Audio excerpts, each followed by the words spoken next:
For Leah can now exercise editorial control and mute us at any point. That's right.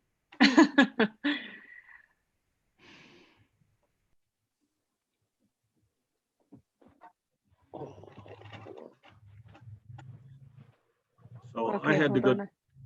Okay, it is now live. Okay. Who's Thank got the you. phone that keeps buzzing?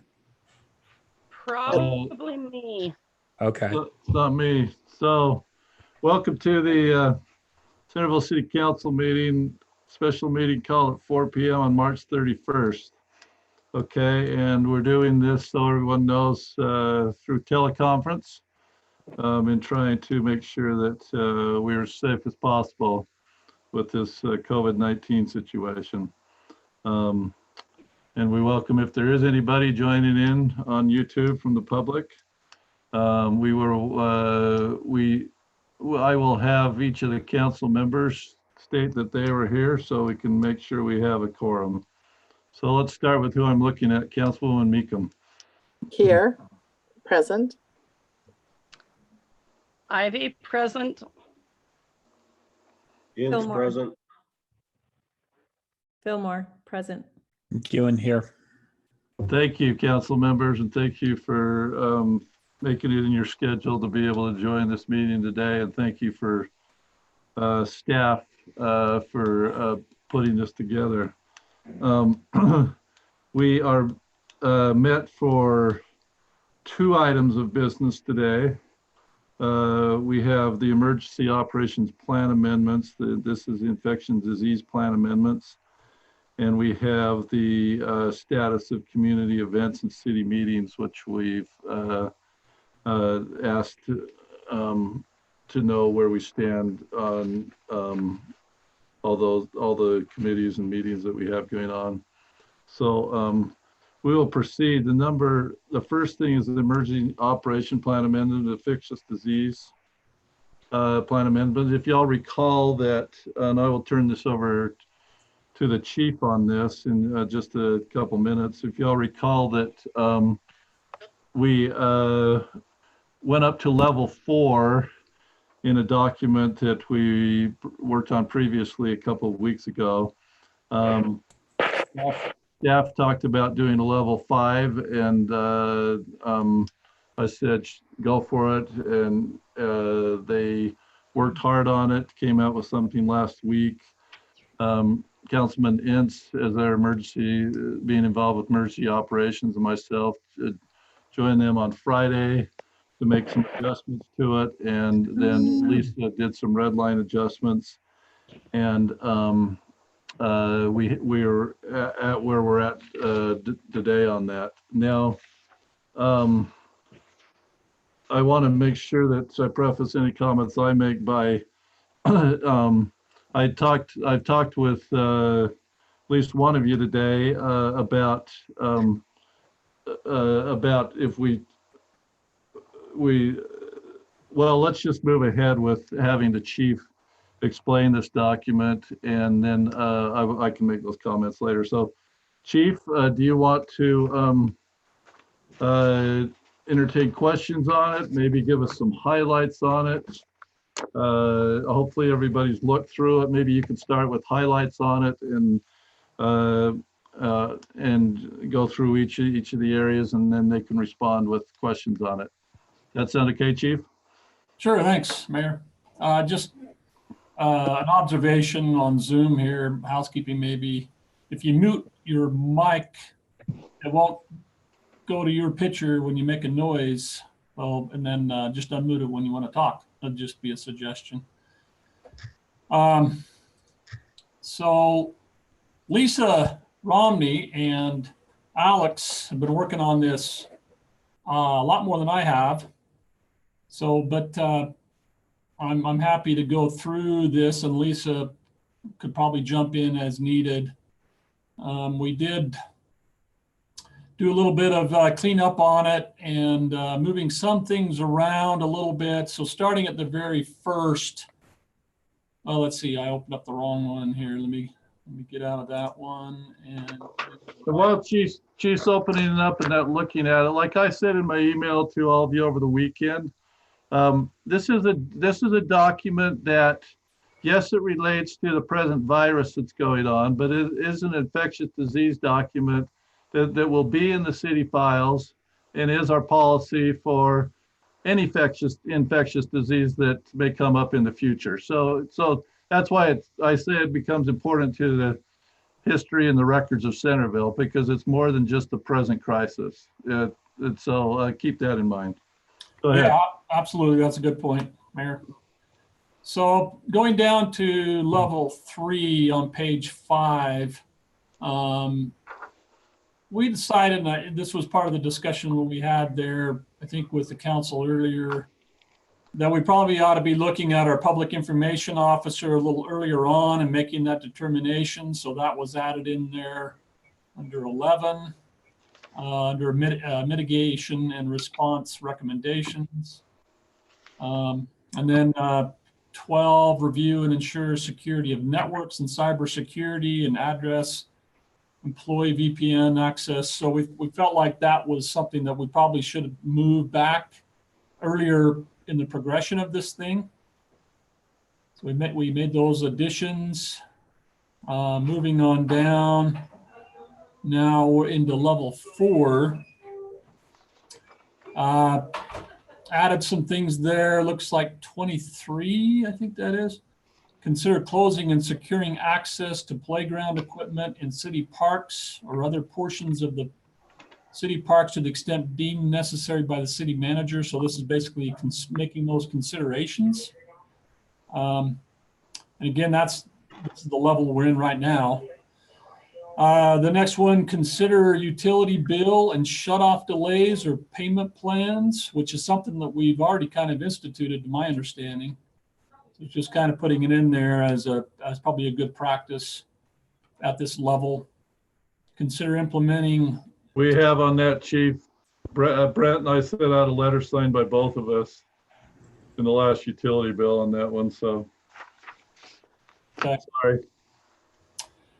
All right, and then 25, consider implementing staggered work schedules for employees working at city offices. And again, that's something that's already happening currently today with several of the employees having some changes in their scheduling. So I think that's it for level 4, and then going into level 5. Is there any questions about any of that so far? Hearing none. Moving on to level 5. So I'm looking at the document. I'm not looking at Zoom right now, so I can't see really any of your faces right now. But so level 5 is the thing that we've been working on the most. Again, Lisa Romney and Alex have really been doing a lot of the heavy lifting on this. So the intent here, and I think we pretty much went over this once before, and you've had a copy of it. Lisa provided a red line document that kind of has everything laid out. And I'm looking at the document, Lisa, for your information that you put online. So everything is read out in my view. Do you want me to go through all that, Lisa, or do you think we should just pick and choose some of that stuff? Yeah. Yeah, I think it's up to the council whether you'd like us to go all through. It's all new. We're proposing adding a completely new level 5. And so this would be in effect if we go into a shelter in place order, either at the state level or Davis County level, or if the mayor just decides that Centerville should go into a level 5 on our own. So I don't know. I guess let's hear from the council whether you'd like us to go line by line. We're happy to do that. Council, what do you have questions on any of those lines? I don't have questions. There's a context change I'd like to introduce where the term the virus is mentioned. I'd like to change that to the pathogen. So then we cover bacterial or anything else rather than virus specific. Okay. Good call. And thank you for that, Councilman. I think there's 7 times where we say virus, but we use it in conjunction with the flu or the virus.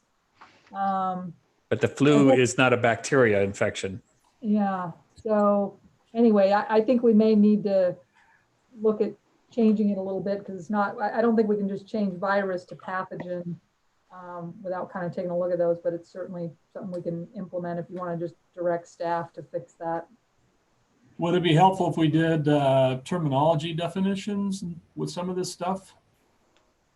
I agree with George. I mean, who knows what the thing will be that would require us to shelter in place and take these measures, right? So whether or not it needs to, Lisa, is what you're saying that it would be more complicated than just this level 5 because you'd have to go through the other levels and anywhere else it might appear that way? I don't think it'd be that complicated. All I'm saying is, so for instance, I'll just show you the first time we just say, you know, in areas of the world experiencing a new deadly flu or virus. I guess we could just say deadly flu or pathogen. But I don't know if we want to say deadly flu, virus, or pathogen. I guess we could just use them all. Yeah. Now, the reason I suggested pathogen is it covers both virus and bacteria or anything else that's infectious. So I mean, I was just being generic. it would also even cover, I mean, let's get really creative since we're living Twilight Zone anyway. I mean, some man-made sort of something, right? Poison in the air or, you know, whatever, I don't know. But What I if we just put illness? Because any of those would be an illness. We call this- this the infectious disease response plan. Why don't we just call it an infectious disease? Yeah, I think I like, if it's okay, I would just say flu, comma, virus, comma, or pathogen. And then we're, One of the things that I have seen done in a number of business type things is to define it up front. And so whether you use pathogen, whether you use virus, whether you use infectious disease, or but then parenthetically define everything that it could be, and then just use the name throughout the balance of the document. Does that make sense? So, Bill, what I'm understanding, we would say at the beginning would be, for the purpose of this document, infectious disease will refer to such and such and such. Yes. Okay. That's just one way of handling it, which would make it easy to be consistent. I'm sorry, I was a couple minutes late. Did I miss an introduction? Oh, you don't know Alexandra? That's I Alex. think we've Oh, met. I haven't met in person yet. Thank you. Good to meet you.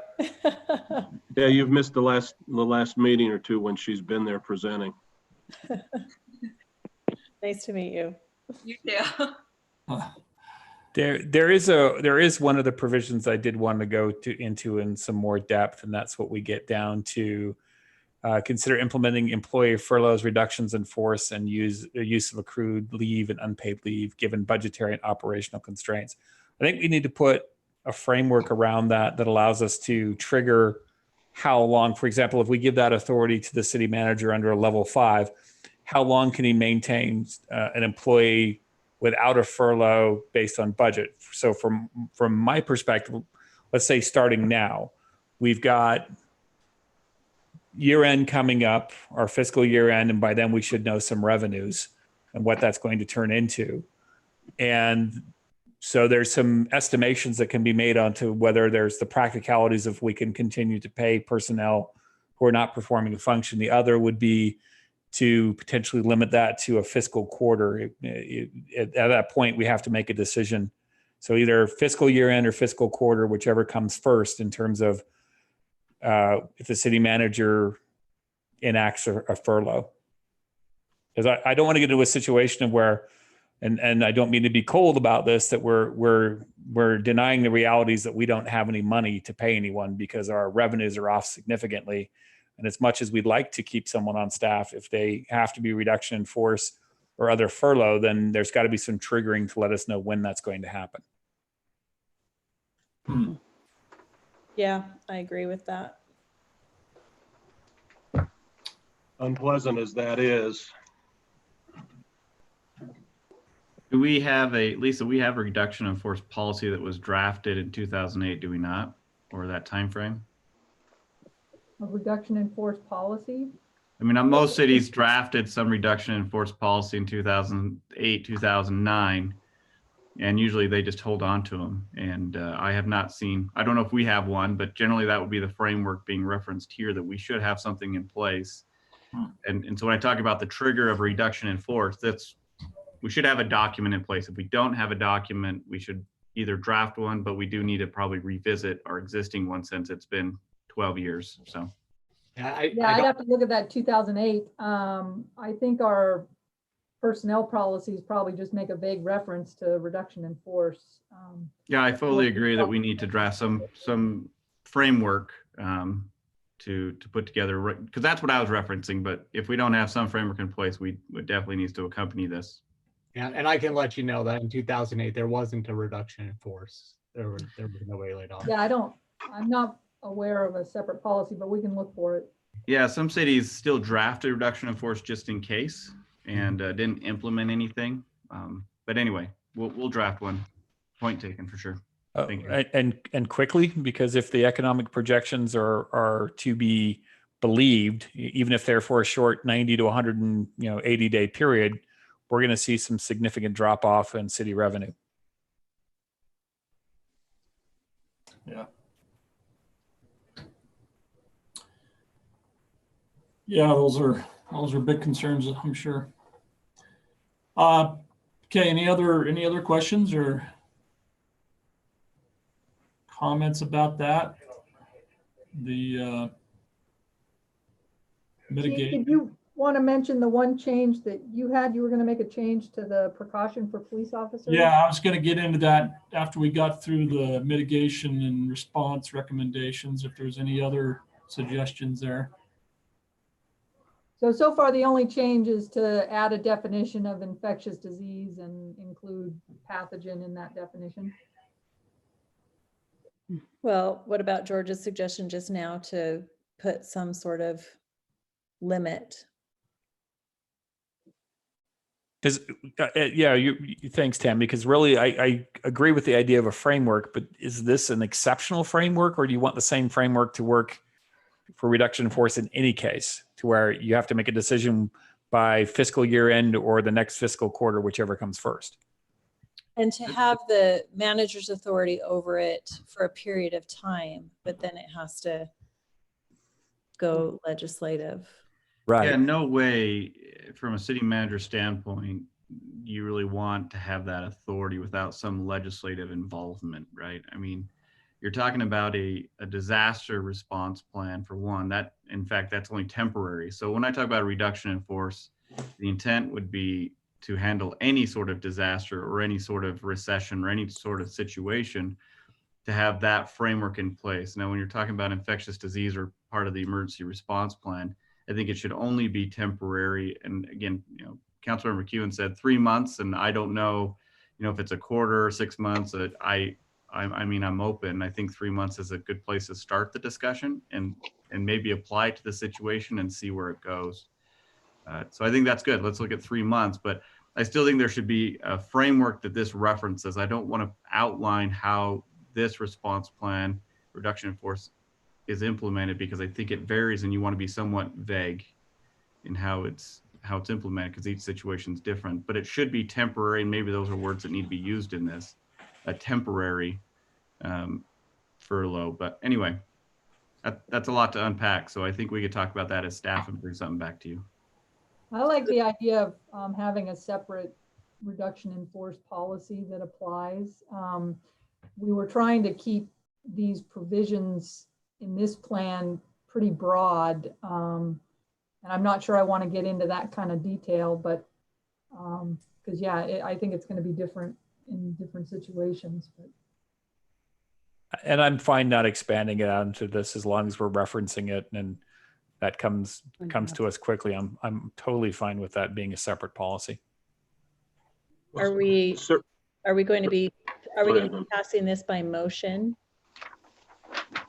These amendments, since we adopted the original infectious disease plan by resolution, we're proposing these amendments for level 5 also to be adopted by resolution. Yeah, there's resolution 2020-9 in your packet. I guess I just feel uncomfortable passing something that refers to something that doesn't exist. And I also don't feel comfortable passing something that is too open-ended. And so my question is just, can we put in some still vague, but some sort of like trigger language in the if we're going to pass this today, in the instance that we don't get to the other thing? That's an interesting point. What if we did a language like that that said, here's the current language, but it may be superseded by this policy, if in existence?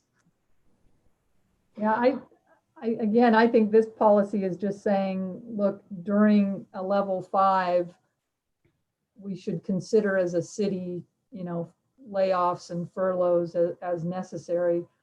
We don't actually even put the authority in there. So are we splitting out a different document for authority? yeah, it's just saying, hey, you should be thinking about this. So I guess if you want the details in here, we probably have to think about that. But well, I guess. I think you need the details. I think referring to a document about necessary reductions of workforce and then referring to it parenthetically in process, or not yet adopted or something, would be the logical way, because as you stop and think about it, there are several things that could cause us to have to do that. A severe earthquake, if we were relatively near the epicenter, would dramatically affect operations. Yeah, and what I'm saying is that, read through this list. We don't get into the specifics on any of them. We say implement modified leave program, but we don't say how we're going to do it. We just say, we should think about these things. We should implement screening for employees, but we don't say how we're going to do that. We're leaving it up to, administration or the mayor or the council to decide how we're going to do that. So.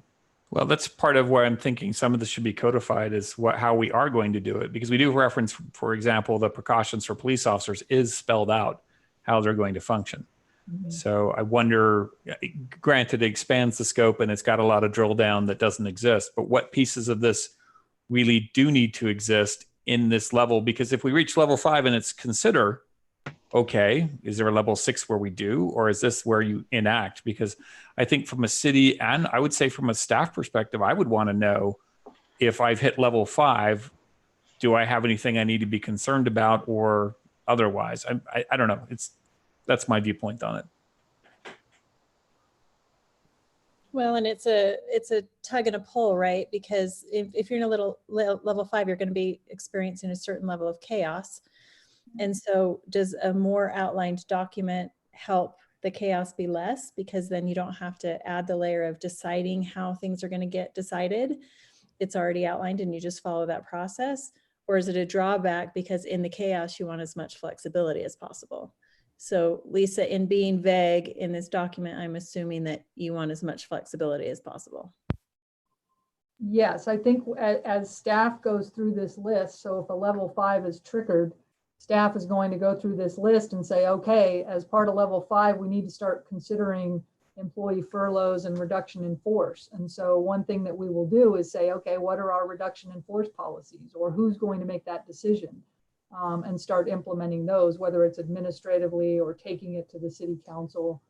But obviously if this is the one concern that you have, you can add that language if you want and say, fine, for purposes of level 5, the city manager has the authority to make the reduction in force decisions, for the current fiscal year and or, for, a quarter at least. And then after that, it needs to go to the legislative body. I guess you could do that if you want, if that would make you more comfortable.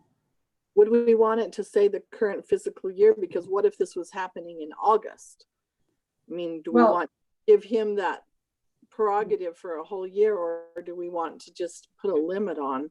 Well, mine would be whichever is less. So again, because I don't think you want to give the city manager the authority to start making budgetary decisions for the next fiscal year. Right. So, or the fiscal quarter, whichever is less. Okay, whichever is less. I didn't catch that. Well, the intent from a city manager, you know, the point of the city manager now, looking at this is not me. We're talking about any city manager, whether it's me or not, is you want to restrict, you want to make it temporary so it's not long-standing, but it's got to be flexible. Part of my job in this situation is to work with department heads and have that flexibility and say, okay, Corey, what are you doing with your department? Is online. Each situation's a little different. Randy, what are you doing with your department? And as much as you just want to look at positions, we have to expand a little bit into the person and how it impacts certain people and what capabilities they might have from working from home. We have a number of people who can't work from home. So there's circumstances where if we spell it out and say, like Councilmember McEwen's in a certain situation, so many people have to work from home. Well, that was a pretty intense project, I'm assuming, Councilmember McEwen. And so he's muted. Yeah, that was intentional. So, You were asking about the project, so I'm muted. So, you know, there's a level of flexibility that you have to have in the administrative side. So if you spell it out in detail here, it makes the plan difficult to implement. There's a level of each department head has a different need. The police department has definitely a different need because they have 20 employees and staggered shifts are critical, but staggered shifts aren't really that critical for maybe court. So saying what each department needs, we've got to keep it somewhat flexible. When you're talking about reduction in force or furloughs, I'm okay saying that's purely a council decision. I honestly don't feel comfortable saying that we're furloughing these people or we're terminating these positions. That is beyond my authority that I would feel comfortable having. If you want to give it to the mayor, have at it. That's fine. But for me, I really don't want that authority. I'd rather have input from the council and proceed from there. And if we need to put language in there saying that, you know, with council advice and consent or something like that, then I'm content with that. But it needs to be flexible. I agree with you.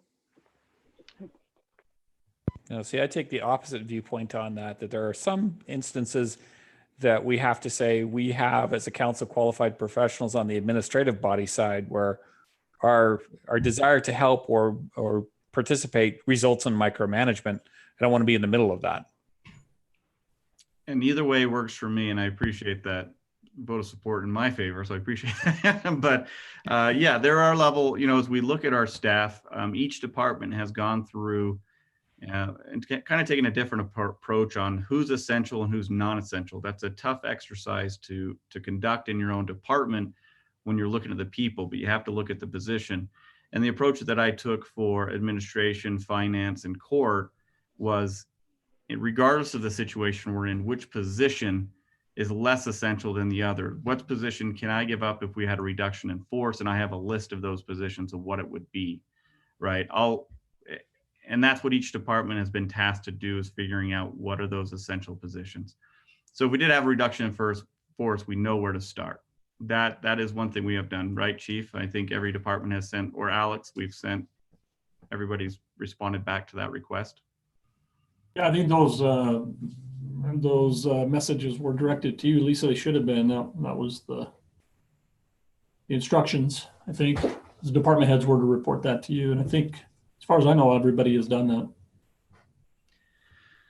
So we are looking at our own departments and how if there was some furlough or a reduction in force, we're prepared to understand where that starts. Again, if our revenues dropped off right now, it would be nice to have the flexibility to say, look, right now, we can't keep you on board, on staff. We've just seen a huge drop. We get a delay. Our sales tax revenue is delayed by a couple months. So which carries us basically through the end of this fiscal year. In fact, we're going to see, Jake, you can confirm, probably record numbers in March and possibly April, how much money is being spent in our stores, but less money is being spent maybe in the quick service and dining. But I dare say we're going to see an increase. So that helps local government, but we're going to see a huge drop. I would predict we're going to see a huge drop because everybody's going to have everything they need for the next 3 years. So. Well, one would hope, and I just wanted to, just as we tie off this discussion, this is not intended to send fear or shockwaves through city staff. It's just cold, hard, pragmatic fact of if we get into a situation where we're going to be having trouble with critical city services, it's a reality that we have to face under, there is no more levels after 5. So I just want to make sure everyone understands from a staff perspective, this is not having this discussion because I want to. It's just when we talk about doomsday scenarios, we have to explore all options. Thank you for that. And that's level 4 was a minor disruption in providing city services. And level 5, we anticipate a larger impact. If it's significant or major, that depends on what we're dealing with. But there will be an impact to city services, which means there will be an impact to productivity, which means there's an impact to, you know, what we can have staff do. So if there's that type of impact, keeping staff on board is kind of challenging and trying to keep them productive. I think there's a level of, we have plenty to do at this point. We're doing some cross training. We've done a great job with that. I know Councilmember Fillmore kind of want to know, we'll talk about that in a minute. But there is a level of, we're going to see less productivity. And from an administrative standpoint, there is a level of furloughs become critical, or paid administrative leave, because you want to retain your existing talent. You want to retain the employees that you can retain as possible, given our financial constraints. So there's that balancing act that I need to do with the department heads and saying, okay, what can we do to maintain our budget, but at the same time, and retain our talent, but cut costs somewhere. You'll see that Jake and I have gone through our budget, and we're looking at potentially a 2.5% decrease in our sales tax next year. Not saying that's going to happen, but we're looking for areas where we can anticipate a little bit of a drop. And if we don't drop, great. But if we do, we've prepared for it. So, and we'll present those updates to you at our next budget meeting. Just for consideration, when we talk in the future about potential furlough activities that may be temporary, one thing that has been talked about in a number of industries is there are some critical benefits that employees have, and it would be absolute last resort if we had to let somebody go on a furlough for 90 to 120 days. I do not want to interrupt things like healthcare and other activities that are going to be critical to them in that period. So when we address that in our furloughing policy yet to be written, let's be creative about not overly damaging somebody if we have to get into that situation for a period of time. Yeah, so one thing that was mentioned in this call at 3 with Lieutenant Governor, 2:30 with Lieutenant Governor Cox, was we do have a significant number of people on unemployment, but 95% of them are furloughed, which means they have a job to go back to. Now, if I understand it correctly, if we furlough employees, we are still responsible for taking care of their benefits at that point, or there are some, you know, requirements from an employer to maintain their, reduce the disruption in those benefits that Councilor McEwen is referencing.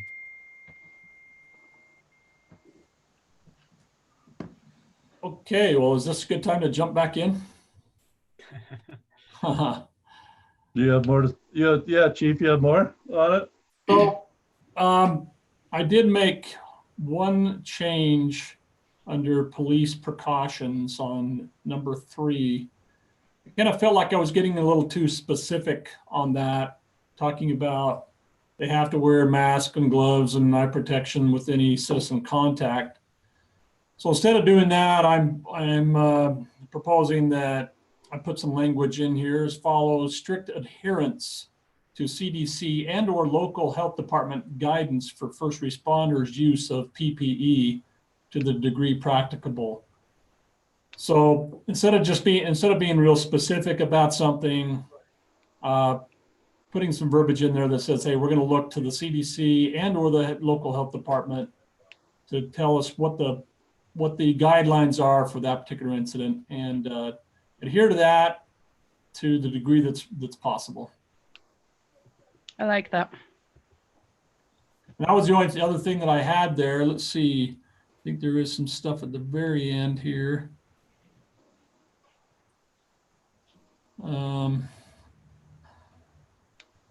Lisa, did you add some stuff here to the employee leave? Yes, I'm recommending a couple amendments to the employee leave section because our provisions are already outdated given the Families First Act that was adopted by the federal government. So I just wanted to make a disclaimer there that, because I think these leave provisions are still relevant for most, infectious disease responses, or maybe for if we're level 1 through 4. But so I'm just making a disclaimer that if there's a state or federal regulation that is more applicable or inconsistent, then the state or federal regulation will apply. So because, for instance, we will be giving some paid leave under that act, as well as some family and medical leave responsibilities to employees that are eligible.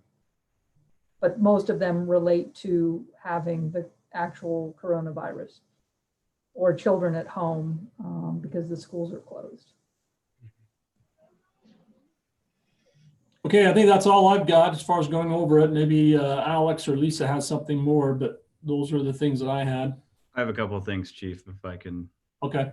Is just one item grammatically is capitalizing city. We actually go between lowercase and uppercase.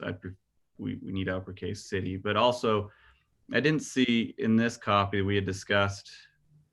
What I would like to do is close off certain areas in City Hall that, for example, there should be no need for the conference room. We close off certain common areas. That way it's less cleaning required by our staff to maintain. Anyway, so closing off conference room, closing off certain areas. I didn't see that. Oh, right there. Yeah, I thought we had that in there. Number 8. So yeah, that is one thing that we also discussed is reducing. If more people are working from home, you should be coming into your office or your workspace and leaving and not using some of these common areas. Kimber's been doing a great job cleaning our City Hall here, and I saw him spending a lot of time in a kitchen that is rarely used. And I thought, look, we need to lock down some of these areas and reduce the traffic in some of these areas. But anyway. Yeah, I think that's actually 13 that you're referring to, Brent. And number 13. Yeah, 13. Yeah. There it is. Thank you. Uh-huh. Any more, Brent? No, that's all I have right now, Mayor. Thanks. Okay. Before any further questions from any of the council members, or Lisa, you have anything on any changes you made you wanted to bring up anymore? I have some comments before I ask for a motion on the resolution. I don't have any other comments. Okay. Then I will put some comments in at this point in time. The trigger and the authority sections, I just need to make you all aware of this. First, I want to start this off by with the positive note that I was on that call with the Lieutenant Governor as well too, and he says at least as of today, the cases reported today,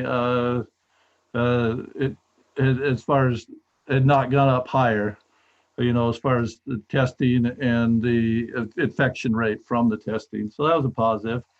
Some negatives was that yesterday in a meeting that we were in with Brant and I with the Davis Health Department, that Brian Hatch listed each of the 15 cities, and per 100,000, we were second highest. We had 45 per 100,000. Okay, that would be, I calculated that in mine, eight infected people. I instantly, after the meeting, got with Brian and said I would sure like to have a report on those cases as far as where they got it and that type of thing. I said, I don't need names of people and that type of thing because HIPAA, and we also want to protect people. We don't want somebody to be crazy like the first case in St. George where neighbors wanted to lynch the gentleman that was on the cruise, that he didn't intentionally try and harm anybody. And so Brian promised to get those over to me today. As of about 2 o'clock, he hadn't, and I texted him and he called me back, and we talked one-on-one that he would have those to us tomorrow. Now it concerns me definitely. and I don't, want to make excuses for anything. I mean, Bountiful was the highest. The fifth or sixth rated city in our county would have about 4 or 5 cases. And obviously, cities as you go farther north, Sunset, Clinton, these type of cities, they were near the bottom. They don't have the proximity to Salt Lake. They don't have the commerce like we do as well too. And that's why, but I'm not, I don't want to try and make any excuses here. That's why I was trying to get from Brian, what's the report, is of our 8 cases or 5 of them in one family type of thing. So I just Will you I pass just that don't information know. on? What's that, Robin? Will you pass that information on when you get it? I will. And I just want to say that I know about a few of the cases and they were tied to travel or being with someone who had traveled, just to give a preliminary piece of information that it's. But if they're one that's been, if they were in contact with somebody who traveled and they get it, that's still community spread. That's not a travel at that point. But interestingly enough, Right. 2 of the council members of the 5 have reported knowing people personally who have got COVID positives. It just shows how small our community is. Yes. Yes. Thank you. And Mayor, if I may, Yes. from what I heard from the health department today, it's actually they're seeing a spike in cases of people getting it in the workplace as well. So. Okay. Thank you. So that's a little report from the state and county. As I told you on Saturday when I sent an email out to all of you,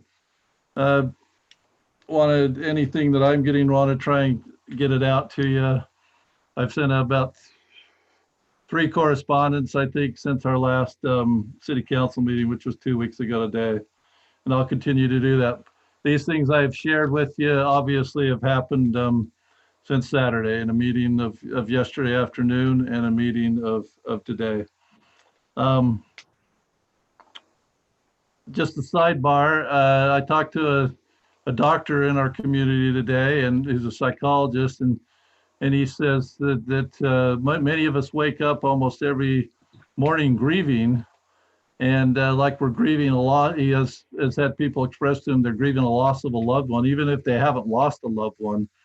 And he brought up a good point that the change that is happening in our society is scary to people. And even when we come out of this, things are going to change. They're going to be different. It's going to change how we do things, just like 911 did. And so that's just kind of human nature and why we have these responses. So back to the trigger and the authority. If all of you probably saw what created a trigger on this and the authority on this. The trigger is a level 5 response. It will be triggered by a order from the governor on a shelter in place, or an order from Davis County, or if the mayor, whoever that is at the time, activates a level 5 response. Okay. And then in there, it also says that the mayor should also declare a local emergency in accordance with applicable state law for all level 5 incidents. As you know, I have elected not to declare a state of emergency yet, and none of our corresponding cities on the city level have as well too. I will tell you that I've thought long and hard the last couple of days in leaning towards declaring that, because of 3 new things that have come up. These number 1, this increase in cases. Number 2, the stimulus package that passed last Friday. I've asked Lisa to research that, but it's not an easy deal, because there are provisions in that stimulus package for local governments. And I appreciate what she's been able to dig in and find so far. I know it's not an easy deal, because I've had to be digging in for the provisions on local businesses. I've already had 4 clients call me in the last 2 days, and how they apply for that. How that relates to us though is I would hate to miss out on any opportunity if we did have funds available to us, that even though supposedly we're covered under the state declaration for funds from FEMA, which FEMA hasn't declared, are we covered under funds under the stimulus package if we were to qualify for them, if we have not qualified, if we have not declared a local state of emergency as well. And then the other reason that I hadn't been working with Brent, he said that so far everything in level 4 that we've been able to operate the city with what's in level 4. Okay, so if we go to level 5, if we approve this resolution and we go today that of these all 5 levels, I hope that every one of you are prepared to say that we are at a level 5, because also in talking with Brian today, he said that the county tomorrow, unless they change their minds, as you know, Salt Lake County and Wasatch County, and there may be others, but I know those 2 for sure have they have a shelter in place order. Okay, Brian Hatch did indicate to me that they were going to be coming out tomorrow, like I say, unless they change their mind, with the county shelter in place order. Okay, and so that will automatically kick this level 5 in. So I'm just saying, be ready to go to level 5, because that's one of the things that trigger this to take place. Okay. Mayor, do you know if we're going to call another 4 o'clock meeting tomorrow for that? As of right now, I don't believe so. Maybe they will. Just announce it to the public. Yeah. Okay. So That's some great detail. So Lisa, we just have you wrote down, obviously I saw you writing down a bunch, what we had in terms of potential changes. Can you parrot those back so I can actually motion on what we have in case anyone disagrees? I know Brant doesn't want some of those to be in there, but. Well, the only thing I have is, so we're going to add a definition of infectious diseases, and, make those revisions to where we use the word virus and flu. And I guess we'll change all references to city to uppercase city. I don't have any specific changes on the furlough or reduction in force. So you can just make your motion on that. And then the chief had a change to item 3 on the police department protocols. All right, Tammy, are you good with that? That's what I love about video conference. You can see people nod. So I'm going to go ahead and make a motion that we adopt resolution 2009 infectious disease response plan with the amendments redlined and as discussed.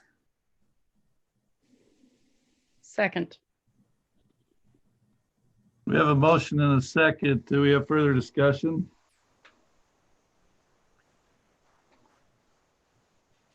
If no further discussion, I take it that you're ready to vote. So let's do a roll call vote on this, starting with, I guess just chime in. We'll start with Councilwoman Fillmore. So since she's on the first person I saw on the screen up above me. Maybe go alphabetical order if we can figure that out. Aye. Aye. That would be you, Stephanie. Or Bill first.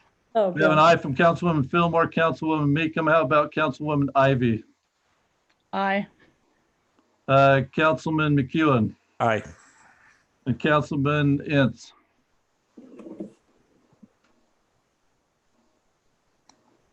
Bill, thumbs up. Aye. You're on mute. Probably on mute still. Come out of mute, Councilman Ince, unless we lost you. Sorry, I was muted and forgot. Okay. So that motion passes 5-0. So Mayor, just for clarification, you're saying in passing this, you're asking for us to denote whether we think we're in level 5 or not? Well, in passing it, that and I probably have said more than I should have said today because that's up to the county what they decide. So there is not a county order out there yet, okay? But it's possible. Okay. So What But I am, what I'm saying is that if that happens, the level 5 will trigger automatically. I got you. So what I was hearing you say is you were saying by default we'd be in level 5, but it's what I thought I heard you saying was you think we're at level 5 already, which I would agree with if that's what you meant. I don't know that I said that. I think that I think we're at some of the provisions of level 5. I don't think we're at all the provisions. It doesn't say in here, unless exceptions are made by the mayor, all recommendations will take effect upon activation. So I guess there's some wiggle room there that there could be some exceptions to all of these taking place if I read that right. I don't think we're at all of these things on level 5. And I don't know if you guys agree or disagree. I think that we're at some of them, but I think that's hard of making any policy. I mean, how do you say that what level you're in that everything applies? Well, I guess sorry, go ahead, Lisa. If the county imposes a shelter in place at any time, this will automatically trigger. Yes. If the mayor wants to go into a level 5, he has to do that in writing. So we're not there yet. I think you're just saying generally, do we all agree we're almost there? But technically the mayor would have to sign another document that says, I'm officially declaring level 5, even though the county has not declared or the state declared a shelter in place. So we're not there yet. No, I understand. Maybe I was the only one who misunderstood where the mayor was going on that, because I was wondering if he was looking for a straw poll from the council on that or otherwise. Did anyone else? No, I think what I got out of it was that he was saying, if you pass this, if the county does that, we are a level 5, so be okay with that or don't pass it. That's correct, Councilman Meekin. Yeah. That's what I was saying. that's kind of the way I understood it. And Mayor, just to, I don't think, all these provisions may not be applicable. Like, for example, take reduction in force into play, right? Just because you say we're in a level 5 doesn't necessarily mean we're going to go out there and start doing furloughs and things like that. It just gives us another tool that if it gets that bad, we have that ability to do reduction in force. So even though all provisions don't apply, doesn't necessarily mean that we're going to go out and apply all of them, but we have those as tools that we could implement. Thanks for that reassurance, because I wouldn't want to say, hey, we're in level 5, so that means we are implementing all these procedures. I agree. There would be, there's a number that, even from an administrative standpoint, for example, the common areas, right? That's in level 5, and I don't know if we put it in level 4, but there are a number of things that even from administratively, I think it's just good sense for us to lock down common areas. Do a much better job trying to find ways, other opportunities to telework, which I've worked with more staff to see if we can't do some more distancing of employees or working from home. So there are a number of things we might consider in a level 4 that are just, just again, the common areas. I don't know if that's really requires, I need approval in a level 5 to do that. That's something I can do administratively regardless of a response plan. I'm comfortable with the passage and the fact that it may trigger into one. I actually do honestly hope, and maybe that's what I was hearing with a filter on, that will be something that happens in the near immediate future. There's a lot of concern out there about what's going to happen and what the infection rates look like. And when we look at our day over day climb, we are still, even just today, is 9%. It's been higher than that just in our county alone. So I'm hoping that they do make that declaration and they do it soon. Okay, thank you. So I guess we had, if you guys are ready to move on, we had another item of. I do have one other question. Sure, Councilman. Do we have a response in the shelter in place scenario? do we have a responsibility to provide people who are involved in critical job functions any kind of transportation waiver? I'm not sure what the right document is, Paperwork to get by. so that they can get by. I don't think we're gonna have anybody checking that, so I don't think we're gonna have to have, I don't think that'll be a problem. No, we're not Depending at on the Italy. for that. Order that comes out. I mean, we'll just have to read the county's order, but as far as I know so far, there's no written certificate requirement.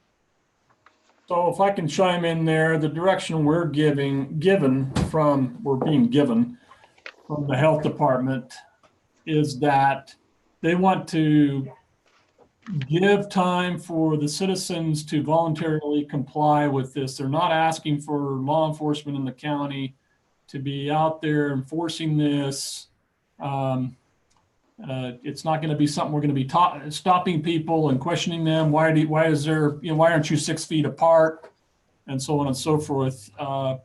We want to give it a good faith effort for people to have voluntary compliance before any of that kicks in. And Chief, once again, there is a high possibility this will happen. I got to retract statements here. But and what the chief says is my understanding, it would be like that as well too. As far as enforcement goes on it.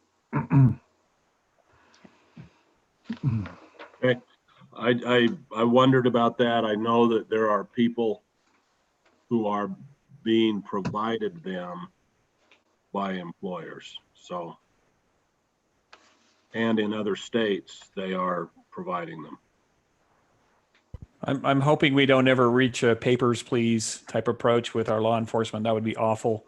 The problem is Americans still maintain the right, or at least they think they do, to be stupid in the middle of a pandemic.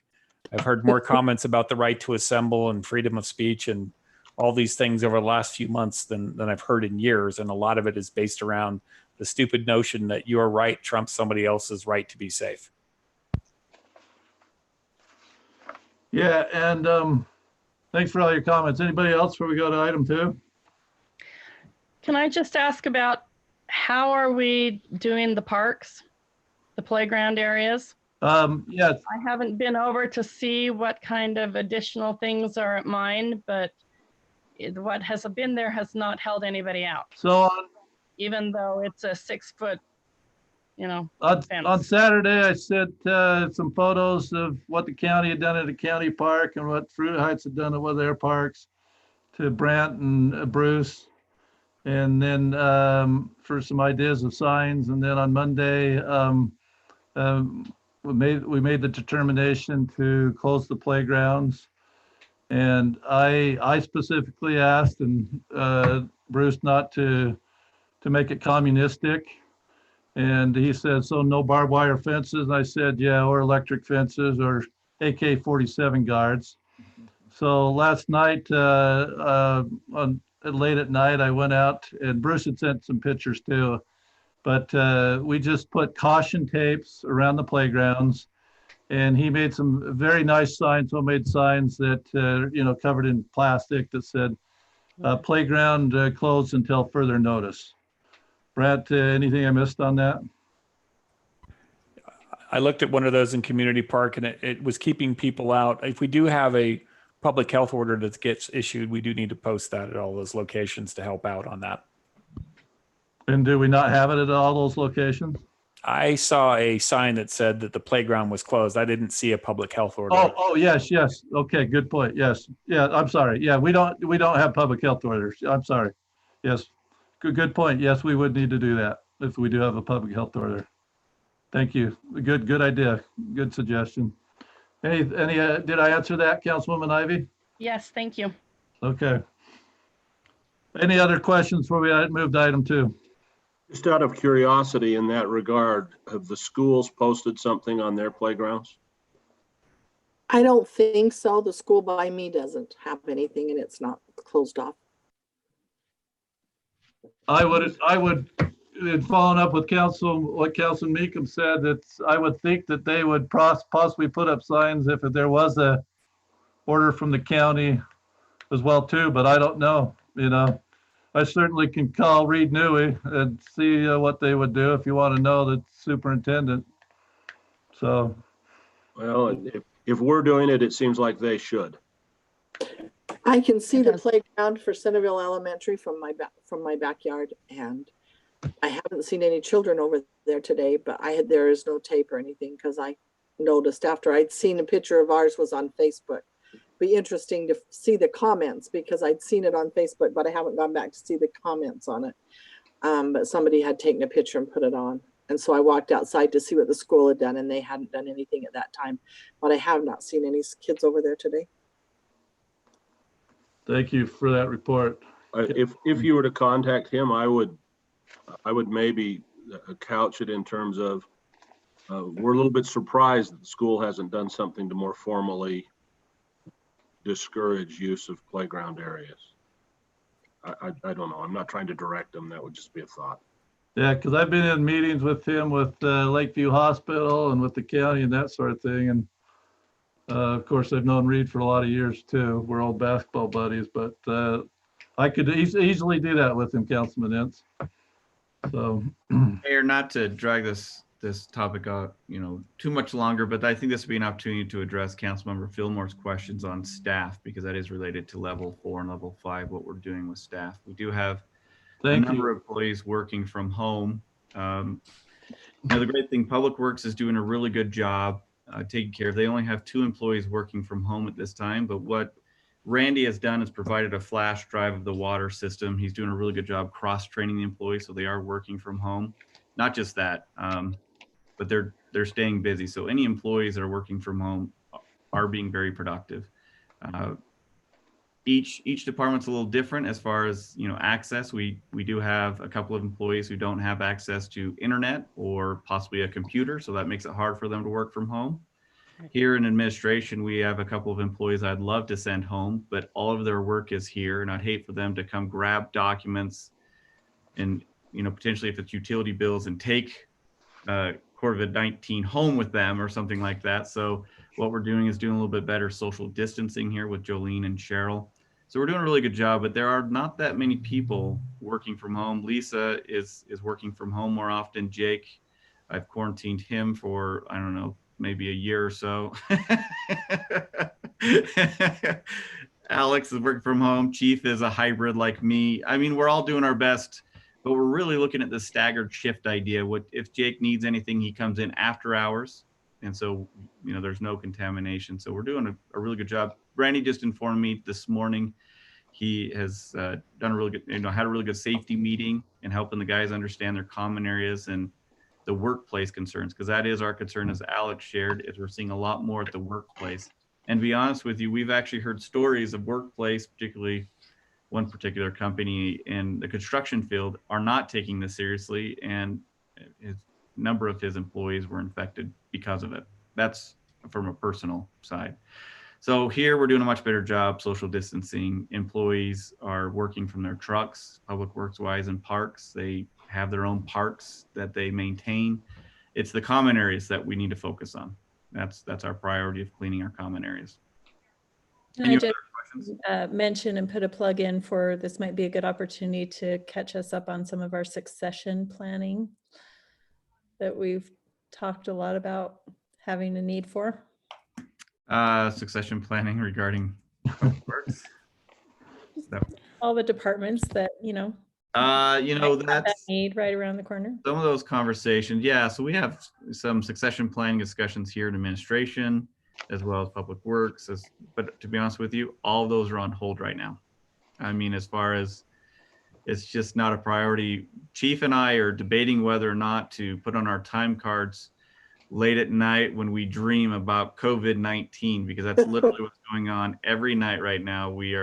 I'm sure Alex might even be dreaming about it, but that's really what we're living in, is those conversations have kind of not a priority. Okay. Just if we got to a point where people were still having to stay away but needed extra things on their to-do list. Since we've been talking about that for years. Yeah, so there's a lot of cross-training going on, which is actually, there's a blessing in disguise here, because there is cross-training that needed to happen that hadn't happened before, particularly here in administration. We talk about Cheryl and Jolene potentially retiring in the next year or two. There's some opportunities to train Luann and Tana as well. So there are things like that that are happening. Because now we have a little bit more time. So question, Brant, if the county, does go to a order for a shelter in place, is that, are we critical or necessary? So I'm missing the term, aren't I? Essential and non-essential. Or do we have to have more people that are going home? So the hope would be getting more people to go home. The issue is we can keep people productive for a while. Now, again, as the city manager, my job is to retain the talent we have. We have a great staff. I don't want to lose anybody. I think there's some institutional knowledge there. We can keep people occupied and busy and being productive for definitely a short term. The longer this drags on, the more challenging that may become, and where we need to discuss other options on how we proceed. I don't know what that looks like, but as of right now, the department heads are doing a really good job keeping our employees productive and doing things that are great for the city. So, again, another example is continuing education is critical. We have a new planner, Mackenzie, and she's been assigned, she's working from home to do some more continuing education and planning. It's a great opportunity for her to further learn about the profession. And so there's things like that we are doing. So short term, we have answers. And that's why we're looking at it 2 weeks at a time and not saying, look, this is going to be our policy for a month or 2 months or 3 months. I'm looking at it pay period at a time. And that's what we're doing right now. Thank you. Any other questions for Brant on that? Okay, any last things that these are critical before we go to item 2? If not, then let's move on. But I will make one comment for Councilwoman Meekham's sake. St. George Mayor does hope that everybody stays away from up north and does not go to St. George. He does not want people going down there. I think you better do something about it. So if you could tell your neighbors that the St. George Mayor does not want their dollars. Okay. I think he should be on the news. I think he should do something about it. But okay, all right. Okay, item number 2. This is the status of community events and city meetings. Leah, did you want to talk about that since you put the list together? Or are you still there? I'm here. Yeah, Brant just had me go through and contact all the department heads and everyone and see what types of meetings that we had or events that we had going on through the end of May and see what had already been canceled, what had not, and kind of where we were at with it. The majority of what we had has already been canceled. There were a few that we need to contact as far as like the Rotary and just let them know that the city hall is going to be unavailable through May. And that's about it, unless somebody else has something to say. Most of it has just been canceled. We just kind of wanted to let you guys see what had been looked at and see if you guys had any suggestions on anything. Did we start refunds on baseball? I can speak on that as well. So just going off of Leah, thank you, Leah, for putting this list together. The first conversation was possibly through the end of April, but based on Chief, Alex, Lisa, myself, we are definitely participating in maybe 2 or 3 webinars a day at this point. Councilmember McKeown at the same time, we're all participating in all these webinars, and I didn't feel comfortable. As I proposed before, through the end of May is definitely the recommendation, because even if we started to see a decline today, you don't want to reintroduce the spread within the next few weeks. So through the end of May, I thought would be a reasonable expectation, a short term, and you're actually starting to see other organizations, school, things like that, agreeing through the end of May. School, I think it's May 4th right now. There are other school districts who are proposing through the end of May. But anyway, nonetheless, I wanted to make sure, like, if Rotary Club wants to meet, then they're welcome to meet, but not here at City Hall. I don't want to be responsible for that. So these facilities will be unavailable for those types of meetings. As you can see, there's a lot of as needed, but they will be held electronically only, whether we're level 4 or level 5. We are pushing electronic meetings. I know Parks and Rec wants to meet to discuss 2 items, and that is the ribbon cutting as well as movies in the park. I strongly discourage that. I'm open to, I think Councilmember Fillmore, I think you're over that committee on what to do. I mean, I think there's a number of things that if we can throw something ghetto last minute that we know we're in the clear, have at it. But I just, through May, I think it's just a terrible idea. After May, I'm open to it. And which brings me to another point, and that is 4th of July consideration. Thank you, Brad, because I was going to bring that up if you hadn't. So go ahead and I'll chime in where you.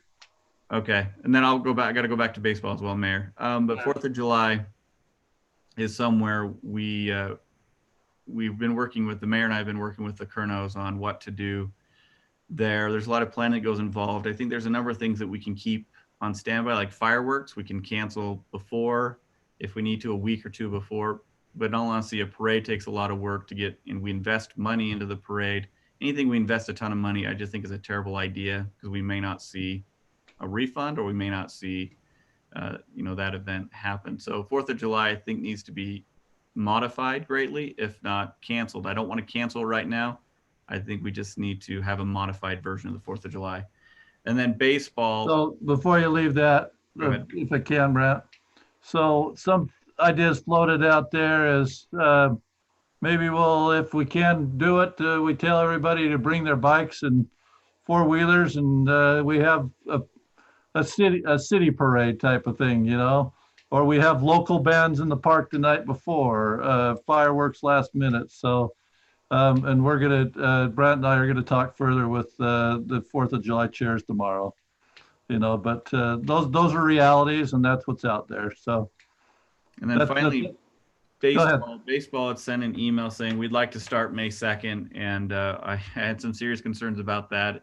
At this point, we needed to stop taking registration fees. For one, we're getting hit with a 3% fee for each registration, and then we're going to hit with a 3% fee to refund the money. So I said, stop taking registration. I'm open to this council's opinion on whether or not we allow baseball to happen, but I would say if they can't start May 2nd or May 4th, the season is canceled. And I unfortunately, that's terrible, but I just think that's best at this point. There's no way it's going to be able to happen by then. Yeah. So through the end of that again, Robin. Everything's canceled I unless. don't think there's any way we're going to be having baseball on May 2nd. I agree.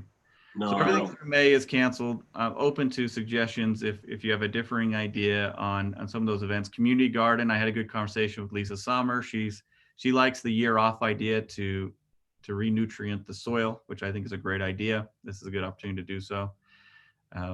But other than that, if there's any meetings that need to happen electronically, I would even dare say if some of the boards or committees want to meet electronically, we might be able to, this is a lot of work on Leah, help set that up if there are some dire, some decisions they want to make or some decisions they want to discuss or topics they want to discuss, we can help with that. In that regard, you don't have to have the computer visibility. You can use freeconferencecall.com.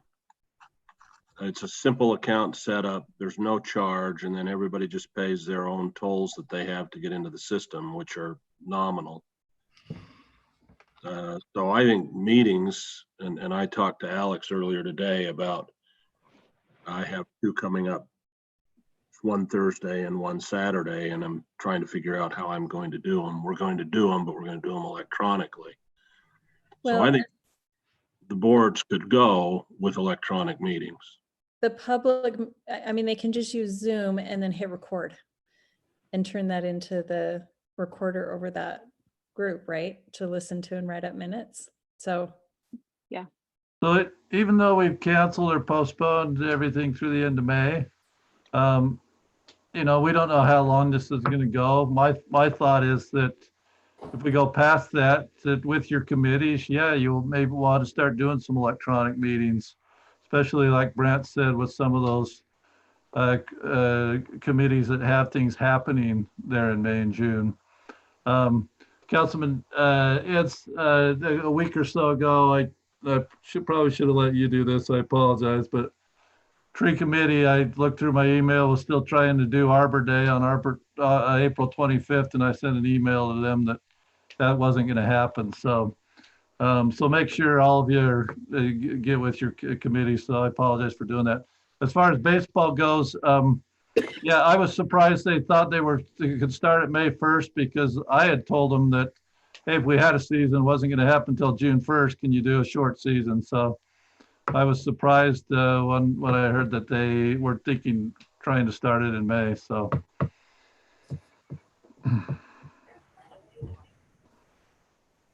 Any other comments? Yeah, Leah, Brandt, anybody else, Chief? I've got one. Yeah, in reference to the Great Shakeout coming up in April. I talked with the state about that. They're planning on still having it on more of an individual basis. In other words, we had initially planned on doing more as a city and as the neighborhood network and having, our standard rapid damage assessment and the communications and all that. I think we're gonna have to dial back on that, but I still want to promote it and have individual families. They can participate at home and we can promote that end of it. But as far as what we were planning within our individual departments here at the city and having people go out and do assessments, gather together, and our normal responses, our normal exercise we do, that's got to be reduced or done away with, a lot of that. But we still I feel like we still should participate with the Great Shakeout in that we're promoting it. Do you think, Paul, the city office stuff, yeah, obviously you're not going to have the people there and you can't get them together in a single room anyway. But as far as the community core and assessing the community, that's really individual and it's done by radio. The only thing that you have to revise is the after action. Yeah, and we can discuss that a little further as a emergency management committee on that to get to the details on that. Yeah, I think we should discuss it a little bit further, just as with the emergency management committee, because Bill, that does still, if we're talking about doing a neighborhood network where we have done in the past, we have had multiple people in the EOC while that exercise is taking place. And I think that would be something we should avoid right now.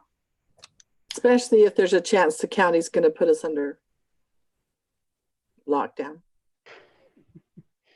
Well, anyway, I think we just discuss that a little further, and obviously we're going to have to modify that, but I think we can still do a little bit of it. We'll just, to the degree we got to figure that out.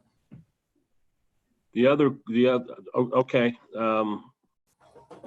I'll maybe chat with both of you offline about it. The other question I had, and I don't participate in it particularly anymore once we took it off the street, but the green waste cleanup, there's a lot of people already gearing up for that. Does it really need to be canceled? So to answer, so we talked about that.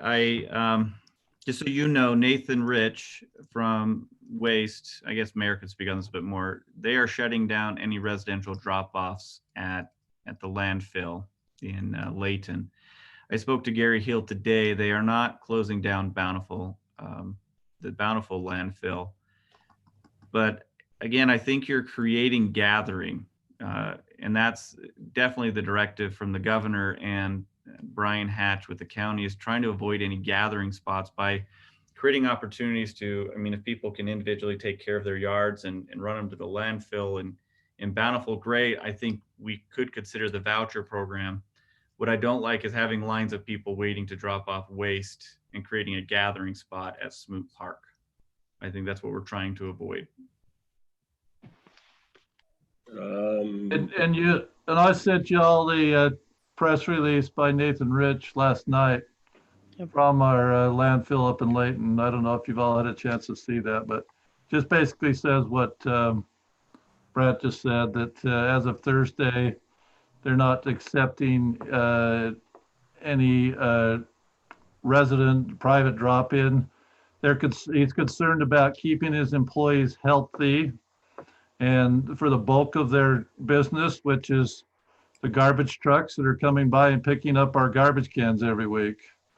And you know, he wants to be able to make sure that he has enough staff to be able to take that critical and necessary service in every week. He feels that people can store limbs in their backyards and tires in their backyards until they open it back up. Thanks for sending us that, Mayor. I did get that yesterday, and when I first started to read it, I panicked. I thought the garbage truck wasn't going to pick up. Oh no! Yeah. We hit the rock bottom. So That would be a level 6 emergency. a lot better about it. I'm with Bill on this one. We staff the drop-off spot anyway, right? And so if there were signs out, and the assumption is someone's going to stay in their car until it's their car's turn to get closer to the pile and dump, right? So I'm not sure I understand how that creates a gathering if people are staying in their cars. But that's not how it works. If you've ever seen it in action, No, because I live next door to the one that we just finished, okay. and we're helpful people. And the longer you wait in your car, the more you think, I'll just jump out and help the people that are 5 cars in front of me, because I'm going to be here for 5 hours waiting for that one guy to pull all of his things out all by himself. Gotcha. That's what really happens. And you're creating opportunities where you have a central location of the potential spread, even if they're staying in their cars or coming to the same spot where potentially you could have that droplet of COVID-19 or whatever it might be. Because again, and you're staying there for a large amount of time. So based on, you know, the gentleman I heard today, the scientist, talks, these are droplets and they can be suspended in the air for a period of time. It doesn't necessarily have to be just on a surface. So you might even just walk into it. And if you're there for, Councilmember McEwen, can you correct me on what is I know there's differing ideas on the amount of time that you need to have that exposure to that person. Maybe Chief can answer that too, because he's heard 6 to 15 minutes. Is that right? Is that kind 10 of to varying? 30 was the last I heard. The beautiful thing is that's a moving target every day. Yes, it is. But nonetheless, that's the unknown that's kind of driving us crazy, that exposure, you are getting that exposure because you're in that area for a long period of time, unloading or whatever it might be. So again, I just think it's ill-advised for the safety of our employees as well as the residents. So if I might chime in here. I was listening to an epidemiologist Saturday. He said that if he could wave a magic wand to kind of stop this whole thing, he would freeze everybody in place and keep them 6 feet apart. And in 2 weeks, the virus would be gone. Obviously, that's not practical. That's not going to happen. But the message is that the more relaxed we are on how we respond to this, the longer it's going to take to deal with it, and the more we're going to spread out the hurt longer. The more restrictive we are, the less time it's going to take for it to take its course and be on our way again.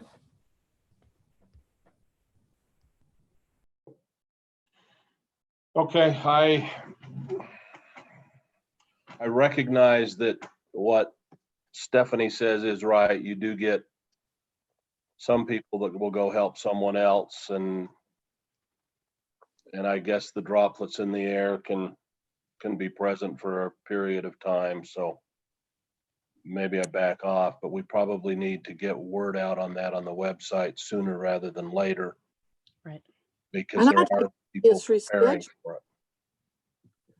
I mean, couldn't it be, you know, if things come out all right, even if it's July, I mean, we want people's yards to be cleaned out, and there are, you know, I'm not big for the vouchers because I don't think $5, I think a lot of $5 costs the city a lot of money, and $5 doesn't break too many people. But I think we need to maybe offer it in whenever this thing is over. Yeah, that's Cameron and I had a conversation last week where I have him looking out to the landfill, seeing if they were staying open and what are some of our options that way. But we also, if we need to put one together in July, August, or whatever it might be, we're happy to put one together. I think that is one, and maybe we've listed it incorrectly, but that's more of a postpone to me than necessarily a canceled. Yeah, I like that idea. I like that. Yeah, but I think we should have some pickup soon after when we're beyond this. Well, we say keep your branches and your tires or whatever in your backyard. Well, what are you supposed to do? I can keep them back there, but then eventually they need to go somewhere. So that would still give people somewhere to take them. You can keep yours in the mayor's backyard. I was just gonna, Brent, you beat me to it. I was gonna say you can dump it all in my yard and maybe I can qualify for some disaster relief funds. Oh my. It could result in a public health order, so you might not want to make that offer. Oh, good point. And nobody's going to let you go live with them for fear of catching something.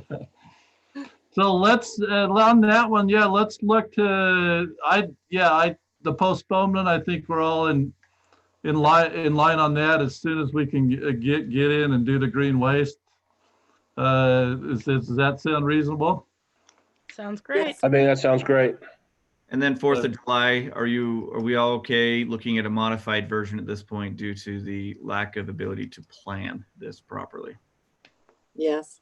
We're not canceling it. We're just modifying it. The hope is it's still on. It just might not be the same. What I was going to say is buy more candy because we might have to be like the school teachers.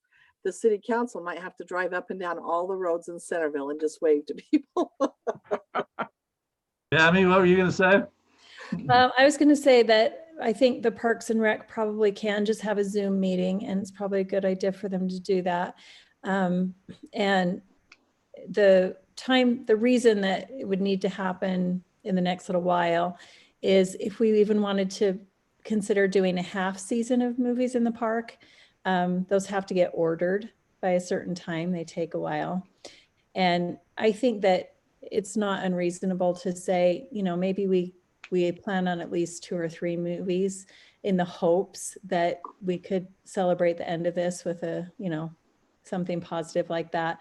And then it's not too much of a financial loss if it doesn't happen. But if we don't order them and then can't do it, then we can't do it. So before I went ahead and did that with the Parks and Rec Committee, or just had them have the meeting that they want to have and be there, I wanted to just throw that out there and get thoughts from the council.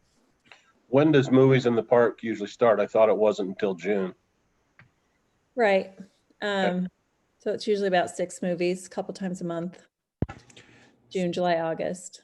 So just to throw a calibrating element in there, I don't know if you've been following international news as well as national news. Britain, for example, is saying that they do not expect to approach anything that's close to normal for 6 months. So just keep that in mind when you're looking at some of these activities, even if we avoid a second peak, which depending on who you talk to, we won't. But if we are successful in that, we won't be going back to normal anytime soon. So hate to be the wet blanket on that, but we should consider that some of these things that are now plus 6 months are probably not going to come off. And I kind of think, I'm like Tammy, I'd like to see the celebration of it, but I don't want it to open up in July and we all of a sudden have this thing in the park and all of a sudden we've got it hitting us again. Right. That's why I asked it here so that if the sentiment is the council doesn't even want to risk it, even if we were in clear, in Dreamland, let's say we got the clear in June 1st, if we were to gather in that way and found that it created a huge outbreak, the council just doesn't feel comfortable with that possibility even. So that's what I'm trying to get a feel for, if the council's leaning right now is we're just not going to gather in the summer. That's how I feel, but then I'm overprotective. So any other thoughts you want to share with me? I'm more inclined to think that Great Britain's problem is they didn't do anything about it early, and so they're now further out of control, I kind of think you'll see some normalcy by June. I would order the movies. There's not that much invested. Well, I'd order the movies, but I wouldn't assume you're going to get to use them. And Bill, in fairness, our numbers are the highest in the world right now. So Great Britain may not be the show place, but what we're looking at is we have a delayed response. CDC's director said we were woefully underprepared, underfunded. So we're nowhere close to getting any inkling of normal as far as I'm concerned. That's why I'm saying now plus 6 months, that could change, but I just don't think we're far enough along to even say when normal starts again. Just so all of you know, movies in the park, it's about a $4,000 investment. Total. Wow. And I'm guessing that if we did order some, we would do half that. So Yeah, if you did half, then you could decide the dates in the future, if at all. So just to throw another alternative at you, $2,000 pays for some employee salaries if we get further down the road. That's true. Yeah. I'd rather err on that side. You know, if we have an interrupted lack of movies in the park, that's unfortunate, but it's less unfortunate than releasing an employee if we get down to the wire on that. I totally agree. I don't understand movie law, but I can't figure out why you can't bring some from your house and show it. But I guess you go to the public, you got to pay some fee, right? I've got some great old You Abbott and talk to Costello your that we can attorney do. friends, Clark. That's basic law. I know. But Tammy, if things turned around in July, couldn't we maybe get 1 or 2 for August? Rather than putting the money in, I think maybe we would be able to get something, you know, we can kind of watch this. And if it looks like maybe when we can try and get back and see if you can get us 1 or We can move on. I don't know what their sentiment will be, and I just wanted to get your sentiment so I could take it there. Thank And I you. will share that one of the conversations with the Kernos was, if we can't have a 4th of July celebration, what kind of celebration can we have? Because we'll have the budget funds potentially to, whether it's August or September, that we do something. So think what a cool 4th of July we could have next year if we had double the budget. And I was going to say, you know, I choose to, as I talked with that psychologist today, and he says we're going to come out of this with a lot of positives. You know, it's going to be change for people, but there's going to be a lot of positives. And, you know, as far as it comes to our city, yeah, maybe we have a Labor Day type of celebration, you know, or if it's longer than that, you know, as long as we're not in the winter. I mean, and you know, as I've talked with some residents, the ideas of, hey, some local talent bands on the stage, you know, a local parade. I mean, yeah, it's kind of hokey, but yeah, it's kind of fun. And especially as you come out of this event, you know, everybody in the community putting on the party. So it's going to be good whenever we come out of it. It's going to be good. You know, Mayor, even if we suspended fireworks and did an all call for Centerville to make a joyful noise on the night of the 4th of July, we have enough private shows that are almost as good as our professional ones. I don't think we'd have a lack of noise and celebration in the city. Good point. Yep. So anything more on the status of community events and city meetings? If I've forgotten anything, I'll get out an email to you, like the garbage thing. If those kind of things come up, I'll get them to you. Anything else? Okay, if not, I don't know that I have a need for a closed session. So I would ask with an adjournment with the premise that we're going to an RDA meeting because we have something to discuss with the RDA. Motion to adjourn to an RDA meeting without intent to come back to city council. Second. I'm gonna have a motion second. All in favor? Aye. Aye. Opposed? Great. Thank you, everyone.